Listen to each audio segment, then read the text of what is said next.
Hoje nós vamos falar sobre uma passagem bíblica, né? Uma passagem que está em Mateus 7, 13 e 14, que fala que Jesus vira e fala assim, né? Entrai pela porta estreita, porque larga é a porta, e espaçoso o caminho que leva à perdição, e muitos são os que entram por ela.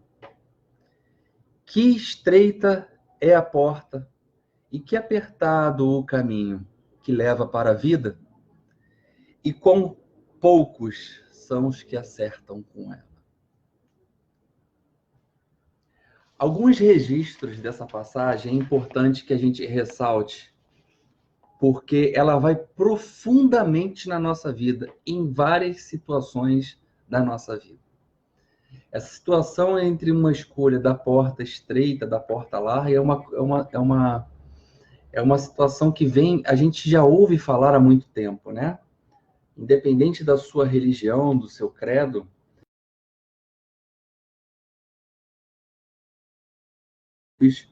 para a nossa vida. E para isso, citei Mateus, eu quero citar Lucas também. E aí eu vou em Lucas 13, 23, 30, tá? Então, para quem quer se aprofundar, vai em Mateus 7, 13 e 14 e pode ir em Lucas 13, 23 e 30. E lá fala assim, vamos lá, porque depois a gente vai destrinchar isso, tá? E perguntou-lhe alguém, Senhor, são poucos então os que se salvam? E lhes disse, porfiai por entrar pela porta estreita, porque vos digo que muitos procurarão entrar e não o poderão. E quando o pai de família tiver entrado e fechado a porta, vós estareis de fora e começareis a bater a porta, dizendo, abre-nos, Senhor. E ele vos responderá, dizendo, não sei de onde sois. Então começareis a dizer, nós somos aqueles que em tua presença comemos e bebemos a quem ensinaste nas nossas praças. E eles vos responderá, não sei de onde sois. Apartai-vos de mim, todos os que obrais a iniquidade. Ali será o choro e o ranger de dentes, quando virdes de Abraão, Isaque, Jacó e todos os profetas estão no reino de Deus. E vós ficais fora dele, excluídos. E virão do Oriente e do Ocidente, e do setentrião e do meio-dia, muitos que assentarão à mesa do reino de Deus. E então, os que são os últimos serão os primeiros, e os que são os primeiros serão os últimos. Caramba, olha só, tem tanto fundamento, mas vamos juntos. A porta da perdição, ela é larga. Ela é larga. Porque ela tem inúmeras paixões ali dentro, ela tem inúmeras atrações, ela é muito envolvente, né? As paixões, elas são muito numerosas, e o caminho do mal, ele é muito mais frequentado. O caminho do mal, ele é mais frequentado, porque ele é envolvente. Ele está ligado muito à materialidade, à densidade desse plano que vivemos, denso, e faz com que realmente essas paixões exacerbadas nossas e esse caminho que é maléfico, ele seja mais, como é que se fala assim? Mais frequentado. E mais frequentado não é só assim da frequência física, ele pode ser mais frequentado mentalmente, de toda hora teu pensamento ir naquilo, como uma ideia fixa. Ele pode ser uma emoção que é realmente totalmente vem à tona a mesmo tipo de emoção que não é bom para você. Isso é tendenciar numa frequência do mal. Isso é frequentar o mal toda hora. Ah, tudo bem, mas o mal nos leva ao bem. Claro, são os aprendizados da vida para nos levar a coisas boas. Mas por que escolhemos sempre a porta mais larga? Por que escolhemos coisas com mais facilidade? E quando as coisas passam a ser um pouco mais, digo assim, sofridas, porque elas vão se tornando estreitas, porque acabam te apertando e te dando a pressão, a gente espana, a gente não quer enfrentar. por que a gente leva essa interpretação? Mas vamos continuando. As anotações que está aqui. A da salvação é estreita, porque o homem que deseja transpô-la deve fazer grandes esforços para vencer as suas más tendências. E poucos se resignam a isso. Completa-se a máxima, completando isso que eu estou falando, completa-se a máxima o quê? Muitos os chamados e poucos os escolhidos. Olha como tem total encontro essas duas passagens, quando Mateus é citado, como eu citei, e Lucas é citado. Se eu não quero enfrentar, porque a salvação está na porta estreita, e é lá na porta estreita onde eu vou exigir grande esforço meu, grande esforço tá ligado ao quê? A minha dedicação, a minha completude, a minha fé, a minha confiança. Eu sei que é difícil, mas eu vou persistir. Existe a potencialidade das suas virtudes. Existe reconhecer os seus erros, reconhecer as suas deficiências, as suas fragilidades. E isso a gente não quer. A gente não quer reconhecer um mal que está dentro de nós, porque é mais fácil culpar quem está fora do que culpar o mal que já está dentro de mim. Então a gente gosta muito de culpar o lado de fora. Culpa ali o lado externo, culpa o diabo exterior, mas a gente não sabe, não passa a perceber que muitas vezes a gente se torna um diabo. A gente se torna um maléfico, algo ruim, porque a gente permite manter esse estado de frequência constante, em ficar vibrando no negativo. Gente, nós estamos, olha só o que está acontecendo com a humanidade. Nós todos estamos sendo todos envolvidos numa esfera onde a gente tem o poder de escolha. O poder de escolher que porta a gente quer acessar. Existem ideologias, existem polarizações, existem várias situações, mas até onde isso vai me levar? Até quanto tempo eu vou ficar escolhendo uma porta mais larga, que é aquela porta que é mais fácil ficar falando palavrão, é mais fácil ficar difamando, é mais fácil ficar desejando mal, que o outro morra, que o outro padeça. Até quando eu vou ficar escolhendo isso para mim?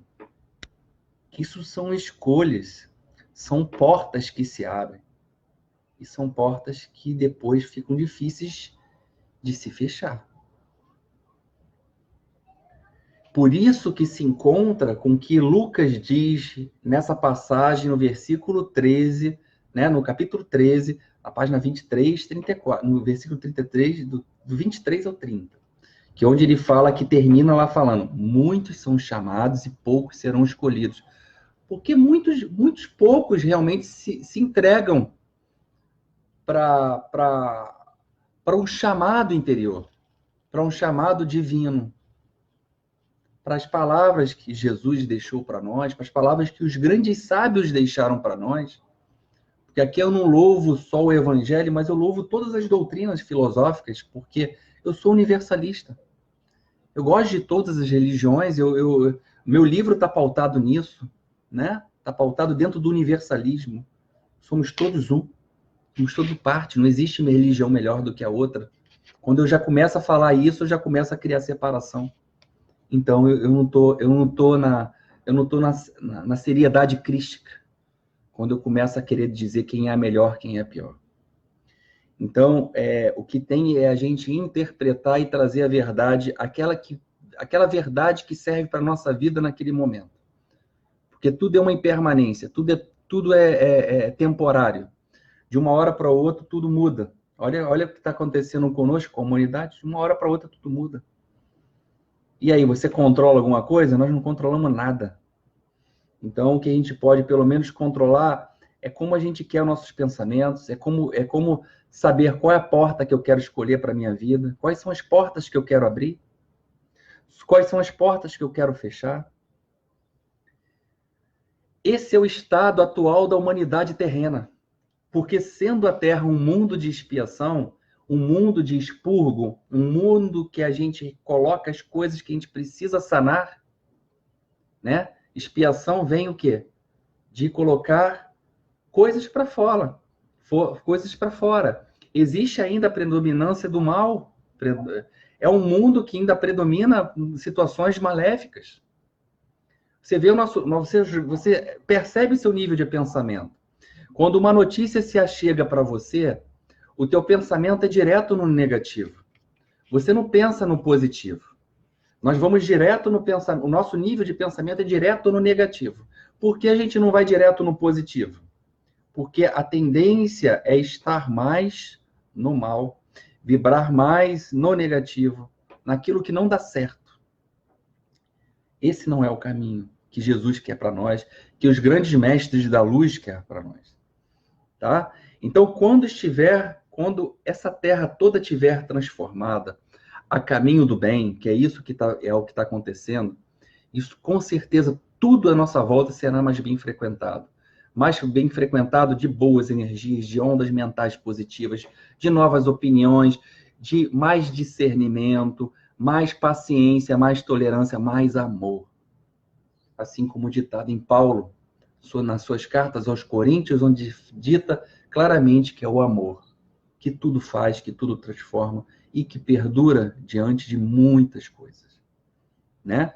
Então devemos entender essas palavras que tem falado, portanto, assim, em tudo que acontece na nossa vida em sentido relativo e não em sentido absoluto, porque a maioria das religiões, elas tentam trazer uma situação absoluta para a nossa vida.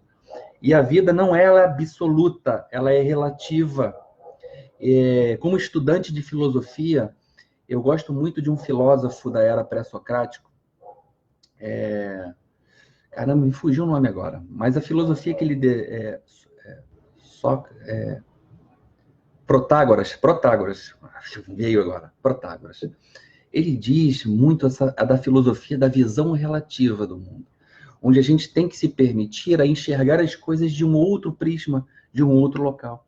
Então, ou seja, isso cai direto com a questão que eu também coloco no livro, da questão da verdade absoluta. Quando permitimos que uma verdade absoluta tome parte de nós, a gente não abre formas de termos outras visões, de termos visões relativas dos fatos, das situações que se apresentam. Com isso, a gente não anda. Nós somos seres que evoluem, que precisam de novos upgrades para evoluir. Então, eu não posso parar no tempo, não posso estipular uma verdade absoluta e aquilo fazer parte da minha vida até eu morrer. Eu tenho que me permitir a ter outros olhares. É assim. Né? Por exemplo, aqui, ó, eu tenho um controle aqui comigo. Vocês estão vendo a parte de trás do controle. Eu estou vendo a parte da frente do controle. A parte da frente me diz características importantes. A parte de trás, para vocês, também diz características importantes. Diz o modelo, diz a forma, diz quem criou, etc, etc. Aqui diz, na minha frente, como eu atuar, como eu mexer no aparelho do ar-condicionado. De lado, ele me mostra uma forma. Do outro lado, ele me mostra outra. Assim, ela me mostra o sensor. Assim, ele me mostra o dispositivo de carregamento. Quando eu permito me ver, mas quando eu olho só para uma direção, eu só vejo aquilo. Então, é isso que eu chamo a atenção hoje de vocês, para que a gente permita, assim como esse grande filósofo deixou essa mensagem atrás, olhe por um outro prisma. Olhe a situação por uma visão relativa e não só de uma versão absoluta. Então, nessas duas passagens que eu cito para você, em Mateus e Lucas, onde Jesus nos clama, nos mostra que existe dois tipos de portas, a porta estreita e a porta larga, onde ele termina em Lucas, onde fala que muitos serão, os últimos serão os primeiros, e os primeiros serão os últimos, ou muitos são chamados e poucos são escolhidos. Nossa, são as máximas que a gente tem que ter para a nossa vida. Deus teria voluntariamente condenado à perdição a imensa maioria das criaturas, suposição inadmissível desde que se reconheça a Deus toda a justiça e toda a bondade.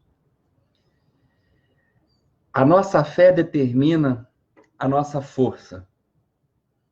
A fé é a nossa força.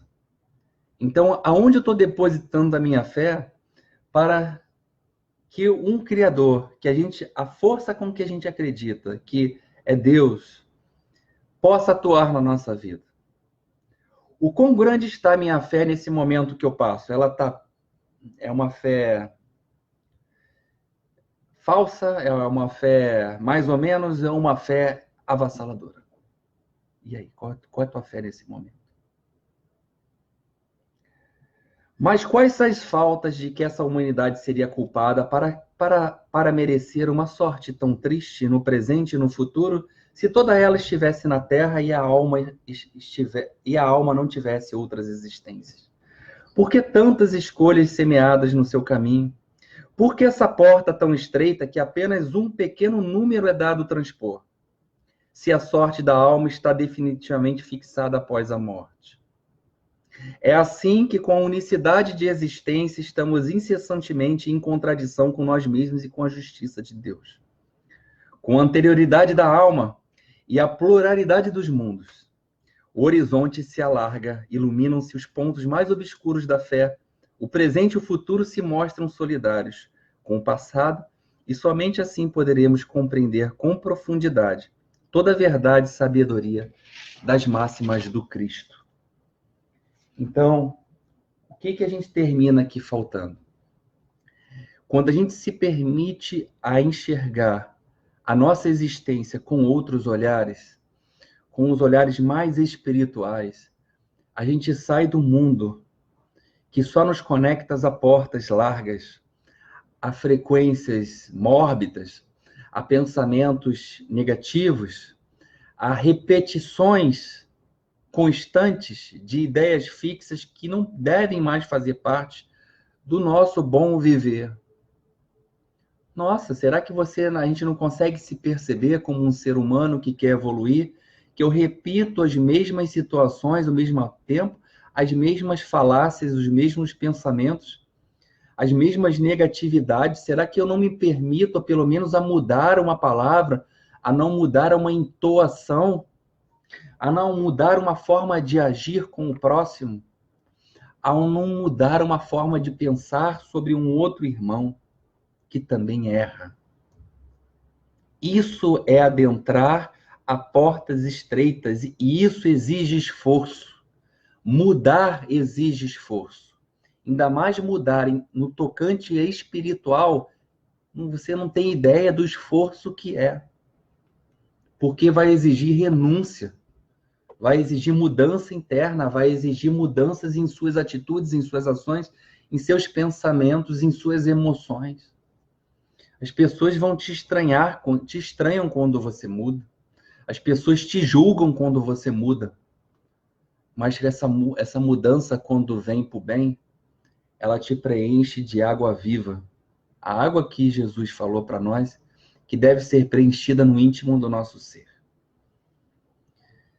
Meus irmãos, minhas irmãs, eu só tenho que agradecer por mais esse dia de luz, e que essas palavras, assim, espero que, como entraram assim no meu coração e estão reverberando aqui no meu corpo físico e na minha alma, eu espero também que esteja fazendo algum sentido para vocês, aí do lado de vocês. Compartilhe esse vídeo, compartilhe essa mensagem, para que a gente, nesse momento, mais do que nunca, a gente possa escolher as melhores portas para o nosso crescimento e evolução. Tá bom? Saiba discernir, porque nós somos ainda crianças nessa vida, engatinhando, aprendendo, mas já sabemos muita coisa do que é certo e do que é errado. Podemos sim escolher, não podemos nos permitir a ter uma visão só absoluta. Podemos escolher a qual porta eu posso entrar. Saia das vicissitudes, saia das mesmices, chega de escorregar na mesma casca de banana, que essa banana aí, essa casca não deve ter nem mais casca para você pisar nela de novo.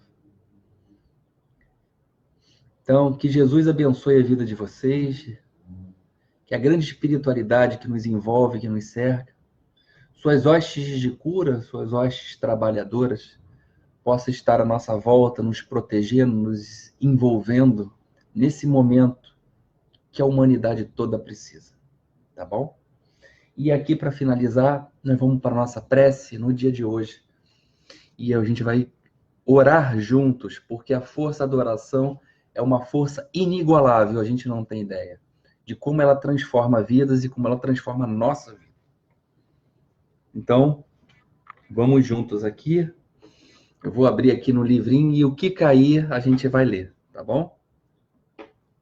Então, vamos lá. Nossa! Geralmente as orações ela cai bem pontual do que a gente fala. Então, vamos juntos. No momento que você está aí, eleve seu pensamento a Deus Pai Criador, a todos aquela força que você acredita, independente da sua religião. Eleve seu pensamento, feche seus olhos, leve sua atenção para a sua respiração nesse momento. Respire profundamente, solte o ar devagar, se conecte com a tua fé e vamos juntos. Ó Deus, faze-me tolerante para com os erros dos outros. Às vezes, quando menos espero, estou acusando ao que erra. Isso acontece no meu lar, no trabalho e na rua. Sofrem os meus parentes, amigos e desconhecidos. Destes últimos, então, eu não tolero a menor falha, os desconhecidos. Quando assim eu procedo, eu saio prejudicado, revoluciono o meu cérebro, faço o meu coração bater descompassado e jogo uma carga negativa sobre os meus nervos. Para corrigir-me, eu quero daqui para frente pensar antes de emitir um juízo. Na hora exata, Senhor, que eu cair, lembra-me deste compromisso e evitarei o descontrole emocional. Entendo que todas as pessoas são como eu, que têm defeitos e virtudes, e que não gostam de ver seus defeitos ressaltados e intolerados. Diante do erro alheio, Senhor, serei paciente e não deixarei que as ondas do nervosismo e da impaciência tomem conta de mim. Gratidão, gratidão, gratidão. Nossa, só vem coroar tudo que foi falado aqui. Gratidão por mais um dia de luz. Obrigado por vocês estarem aqui, trazendo essa audiência. Que o coração de vocês sejam tocado com a boa nova do Cristo e a boa nova da espiritualidade maior, que traz através do Evangelho, que significa boa nova, as gotas necessárias para que a gente possa viver nesse mundo material que vivemos, nesse plano denso, e ultrapassando essas vicissitudes, essas negatividades que são aprendizados. Obrigado, gratidão.